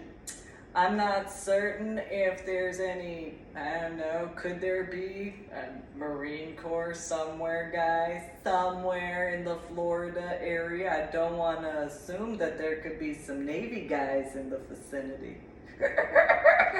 Because what would there be regarding the coastline of Florida? of any type of water anywhere. I mean, I don't want to assume that there's any coast guarding stuff. That could happen. It could occur. I don't want to assume though, because, I went from college algebra with trigonometry and calculus to second grade math. I don't want to get ahead of myself. I'm fairly certain there could be. I mean, where would there be an ocean somewhere in the Florida region? I don't want to assume. Hypothetically, it could be a thing somewhere nearby Florida. I don't know. I mean, I don't live there. I've driven through. I stayed there for a little while. I've seen, the caverns. Yeah, sure. Got my caverns scuba diving certification. And yes, I took my son and my daughter and my niece to several oceanfront areas, but I don't want to assume that it's a peninsula. I mean, I've been informed that's what it's called. However, I don't want to assume.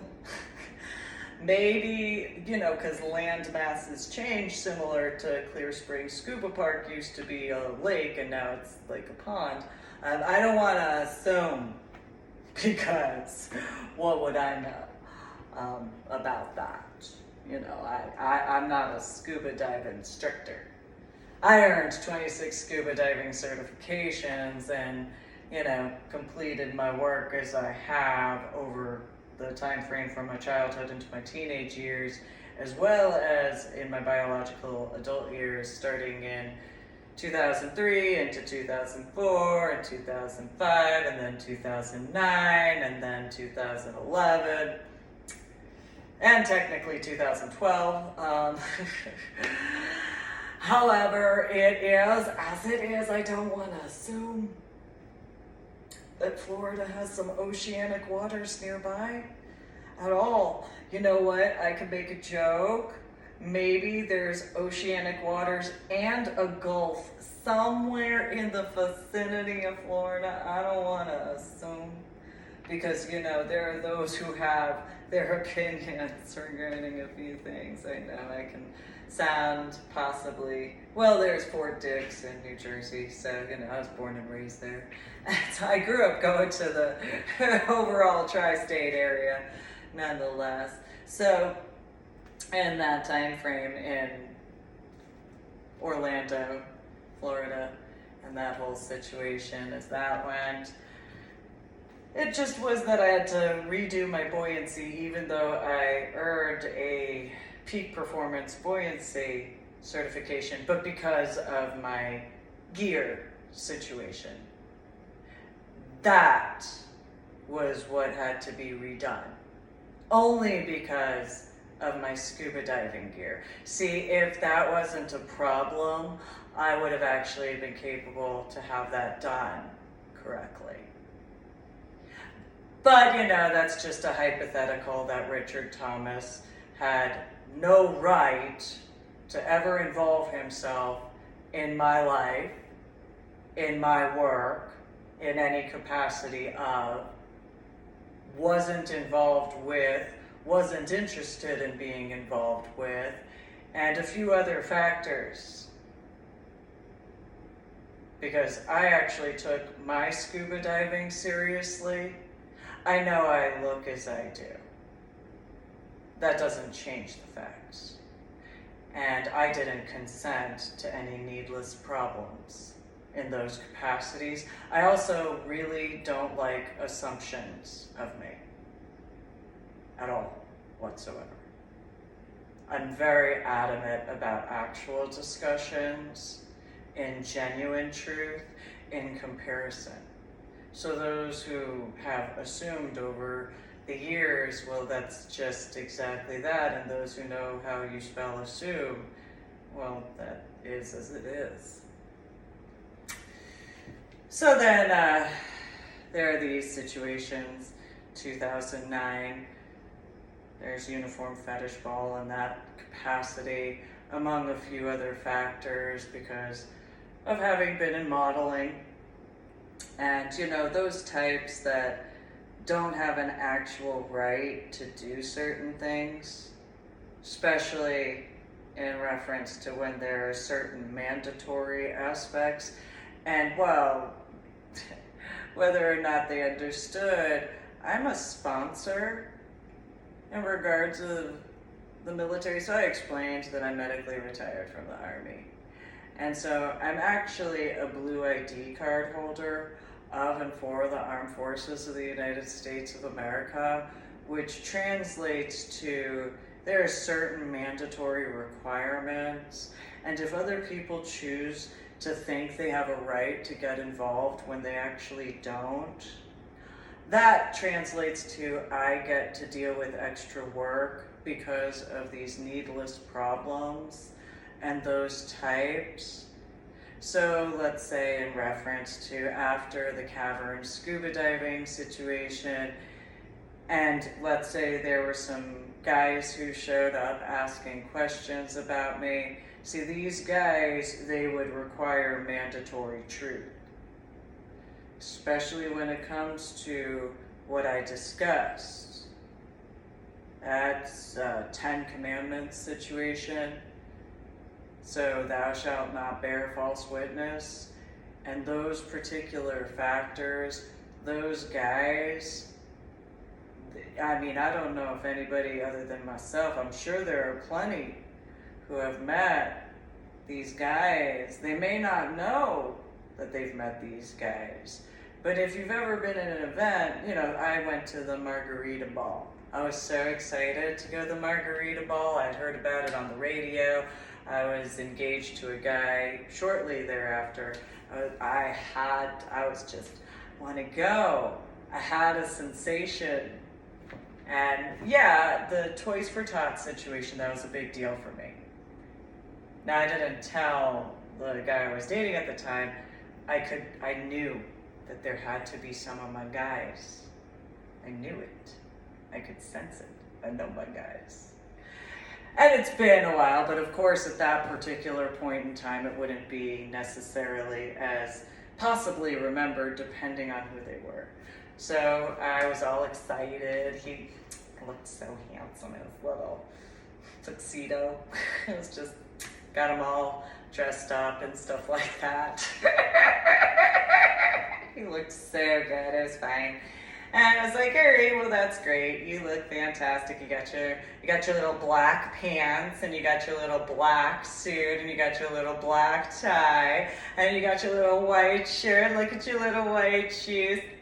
Fantastic. Yes, you do look fantastic. And he didn't even realize it at the time. I mean, he knew he looked good. He knew he did. Nonetheless, at the same time, he had probably absolutely no idea. And yet, at the same time, I had actually told him. So that's the kicker, that I had actually informed him of these situations. And he's like, yeah, okay, that's great. And it's like, yes, yeah, okay, you're not okay. No, that's fine. And so the irony is, an additional irony, I guess I should say, along these lines, it's one of those, well, you do know. Because I knew him for over a year, so he knew about my scuba diving, so I was informing him the whole time, and it's like, yeah, look at you, you're looking so cute. Don't you look all schmooey-ish a little bit? Capacity, that's fine.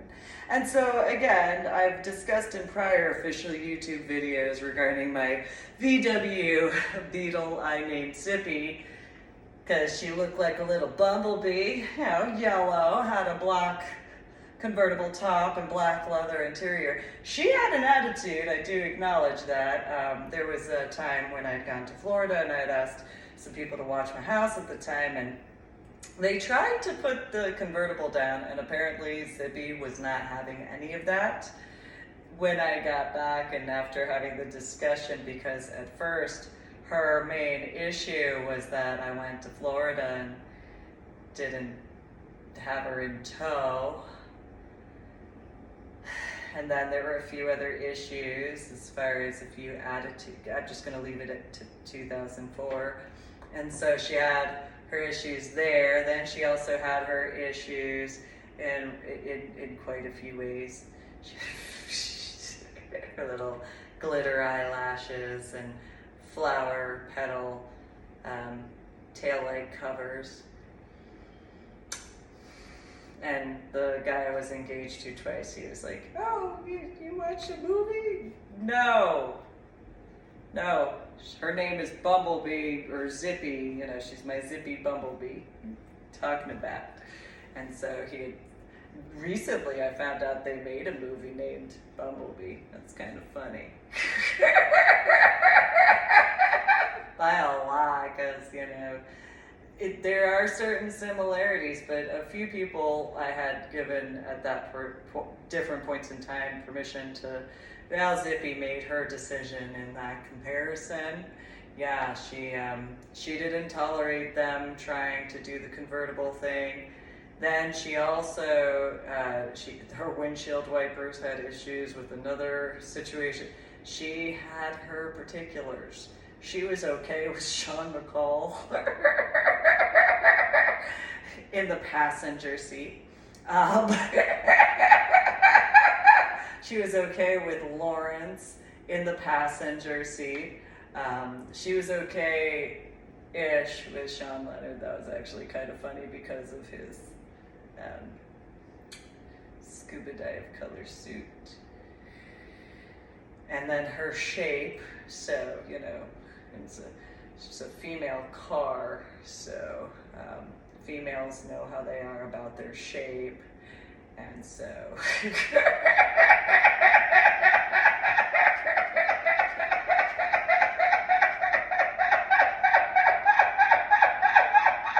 well, she looked like a turtle-ish in shape, is what it is in regards of not going there as far as how that went and those particular references. She had her issues. She is my VW Beetle, Bumblebee car named Zippy. And so I figured at some point I was going to speak with the Men in Black guys at some point, because usually by the time so I was like, all right, I don't know where, because I was doing what I could to remember from my childhood. And so fast forward, okay, I got Sean McCall dressed up and we went to the margarita ball, and I could sense them, I just couldn't see them. And so, because everybody, they did camo. They had their suits and all that. It's like, all right. Although it was funny regarding the margarita ball. That was awesome because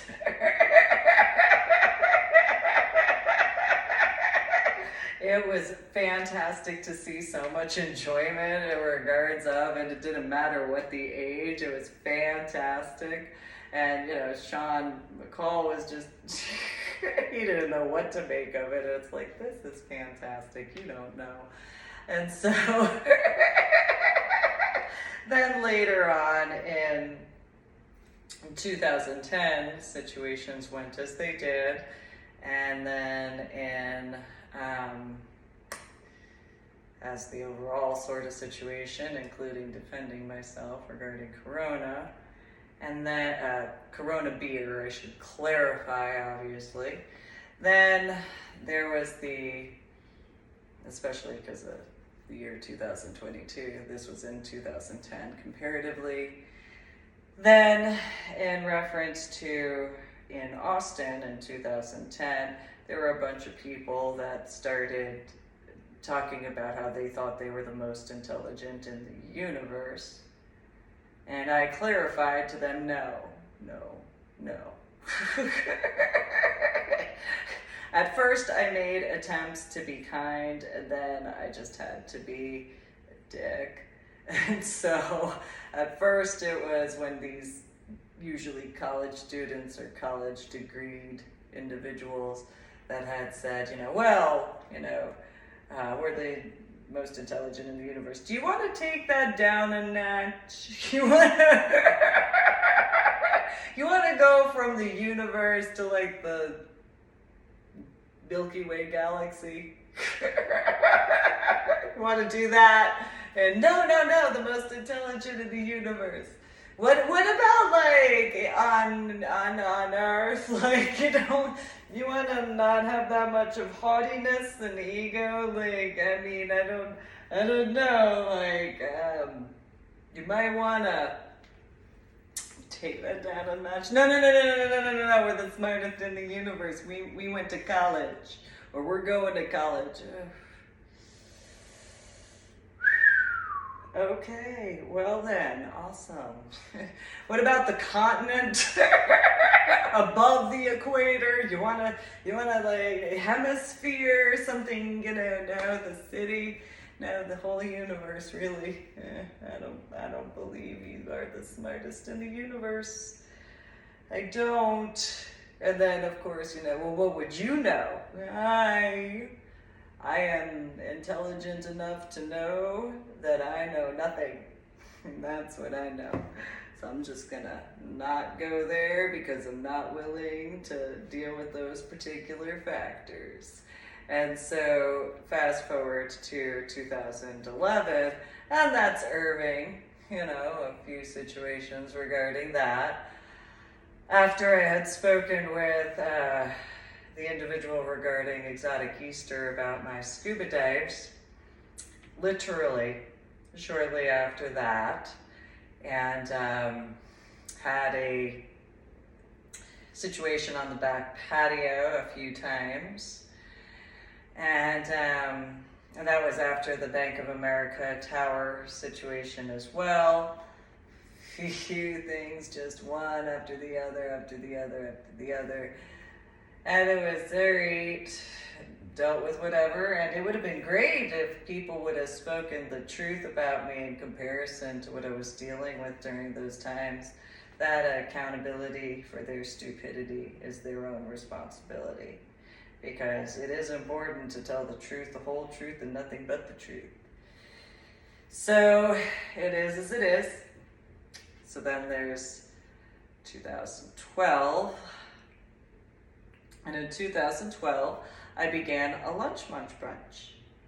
And this is the first time that I have this sensation that something might actually go right or correctly despite certain things. So I had a lunch munch brunch. It started out in the Madeleines. And even though I was living in San Antonio at the time, before it became Military City, USA, there was this lunch munch brunch in Austin in a Madeline's. I can't remember where. I know it had a party room. And so I was asked, and in the scene, and it was also known my model name, obviously I had acknowledged Susan Nee Ling, but at that particular, it was Lady Dory Bell, and the same person, I don't change. And so I was asked about my colors, black and white. And I started explaining the metaphors behind how Lady Robin had her issues. She didn't want to get that deep, all that sort of stuff. And it was, okay. So she didn't want to get that deep into the coloration of black and white and those particular references and those capacities of, if you actually take certain things seriously instead. Because, some people, it's not a recreation. It's not a lifestyle. It's work. And, those who could actually understand that, but they'd actually have to actually understand that. They'd also have to actually appreciate life in comparison to thinking anything else. So it depends on whether they're a recreational scuba diver in comparison to an actual scuba diver, which is different. A recreational scuba diver, to me, is someone who does that game garbage. In comparison to an actual scuba diver, actually does care about life, but they're not a military scuba diver. They're not a law enforcement scuba diver. They're not a fire department scuba diver. They're not an EMS scuba diver. They're a civilian or military or whatever, but they're an actual scuba diver in comparison.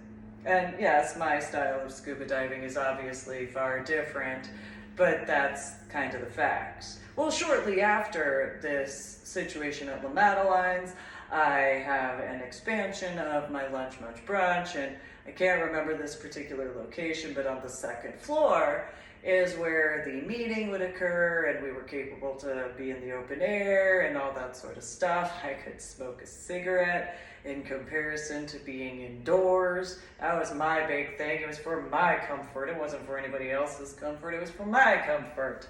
Thank you. And so at this point, a guy walks up, and he had attended, it was an open invitation regarding my lunch munch brunch at the time, and recognized the black suit with the white shirt, black tie, fedora hat, type of shoes. And I was instantly elated. But because I had to make sure to remain professional and calm and all that, internally I'm all excited. It's like I haven't seen one of you guys in a while.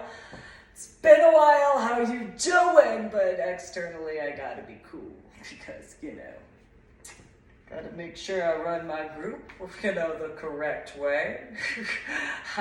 I want to jump up and down and do, all sorts of flips because I haven't seen a guy in black suit in such a long time. It's been a very long time.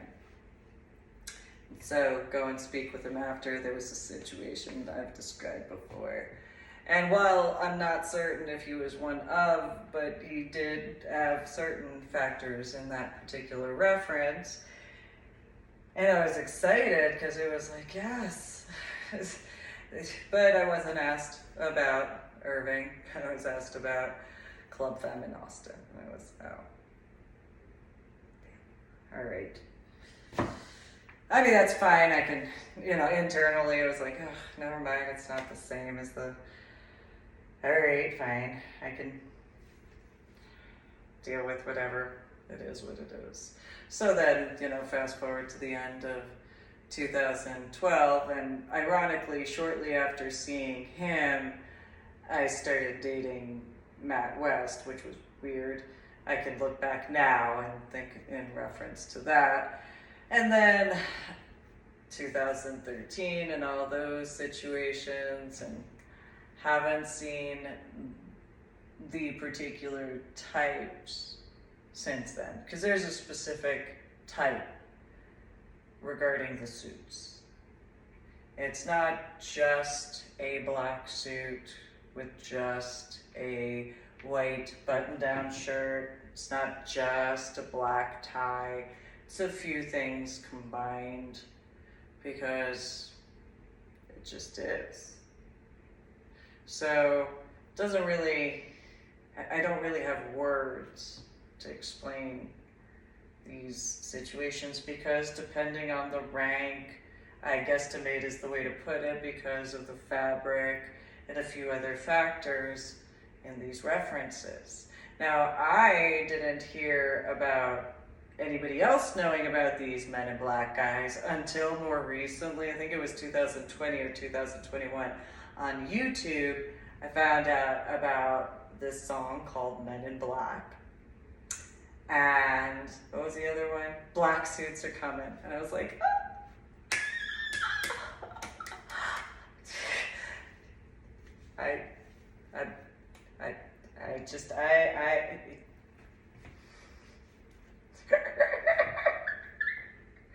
it is as it is. And so,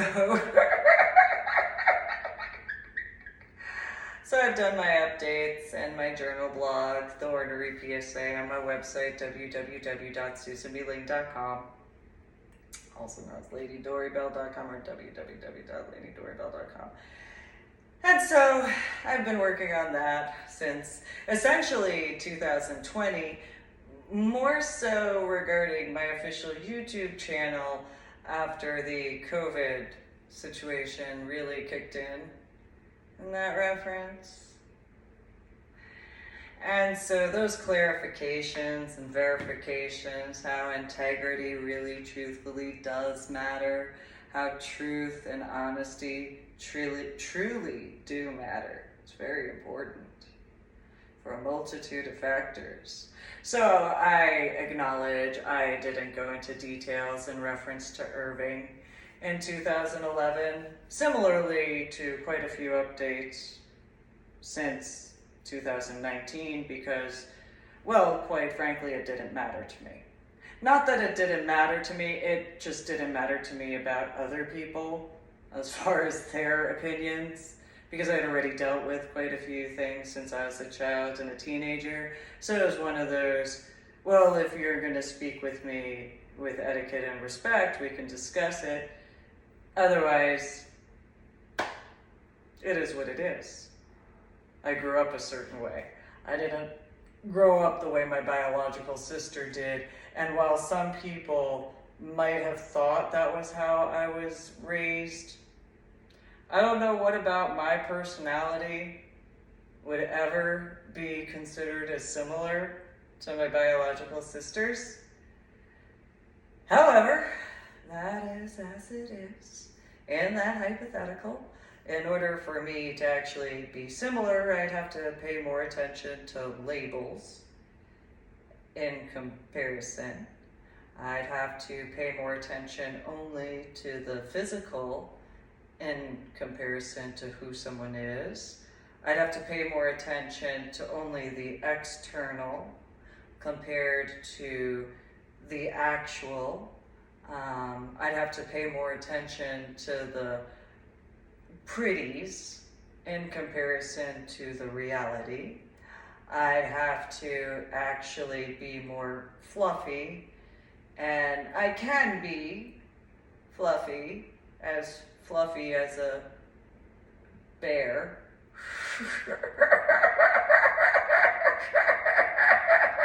With the claws and the teeth and the that's about the fluffiness I can be. You know, I mean, I do have hair now, especially in comparison, especially after Washington State and being above the Mason-Dixon line, which is funny because I could definitely be a dick some of the times. And so I can. I was born and raised in New Jersey. Grew up going around the tri-state area. It's kind of natural. Yeah. So, the irony is if some individuals, before I wound up in Washington State, read my saying, even though I had said it before, were like, no way! Sorts of situations.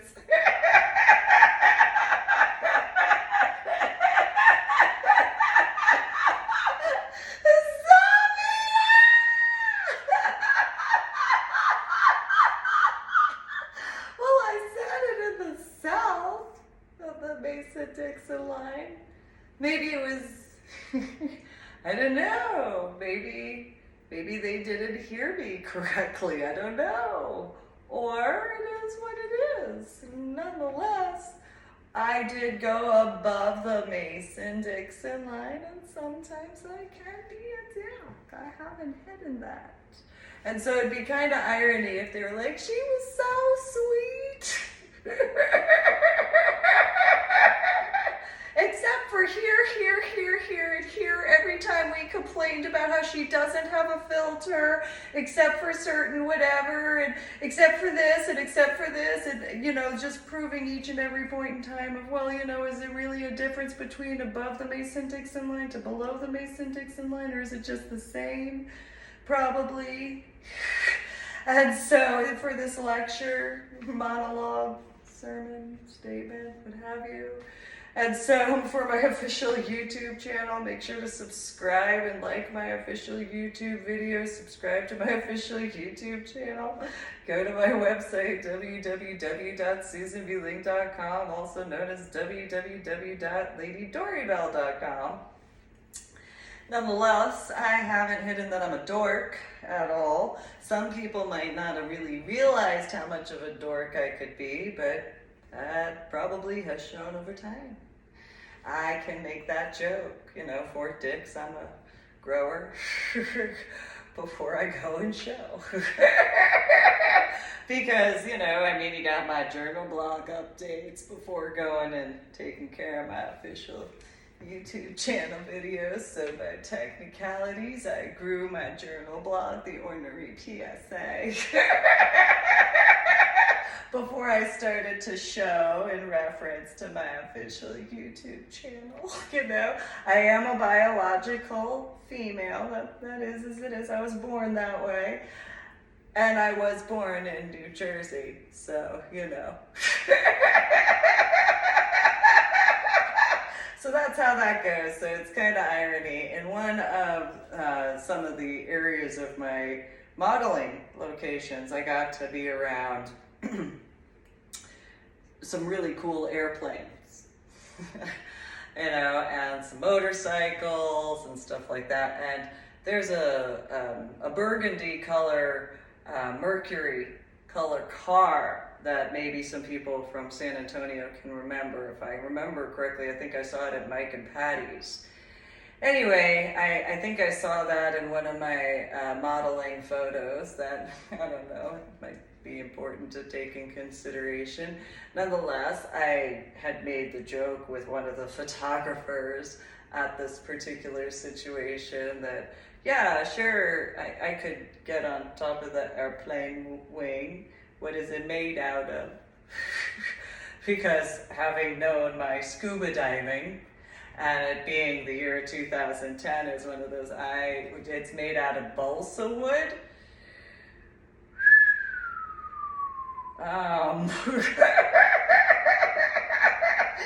That seems I don't know if I can go on top of balsa wood because, you know, metal. I can bend metal because I wear corsets. Yes, I wear corsets and I can bend the metal. That is what I'm going to say. Yes, that's how that goes. I will, you know, and I dealt with being made fun of as far as the motorcycles were concerned as well, because it was one of those, yeah, because I don't want to bend the metal. Yeah, I don't want to do that, because there's stiletto heels.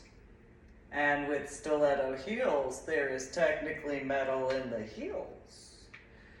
So, you know, with metal in the heels, and I can wear corsets and bend metal there, you know, which brings that back around, pun intended, in regards to Whole Tenet Presbyterian Church. Thanks for tuning in. I hope you have a good day, and that reference of the bicycle aspect in comparison to a motorcycle. There's a huge difference between a bicycle and a motorcycle. Big difference is there's the bicycle and then a motorcycle. Has two wheels similarly, but it has an actual motor. It's literally in the name. It really is right there. And so you guys have a good day. Make sure to subscribe to my official YouTube channel. Like my official YouTube videos. Share the link to my official YouTube videos, and if you're going to leave a comment, make sure to have etiquette and respect. Go to my website, www.susanmeeling.com, also known as www.ladydorybell.com, for my official YouTube videos. Again, these are my work. So, today is the 24th of May, 2022. Thanks for tuning in, and enjoy yourselves.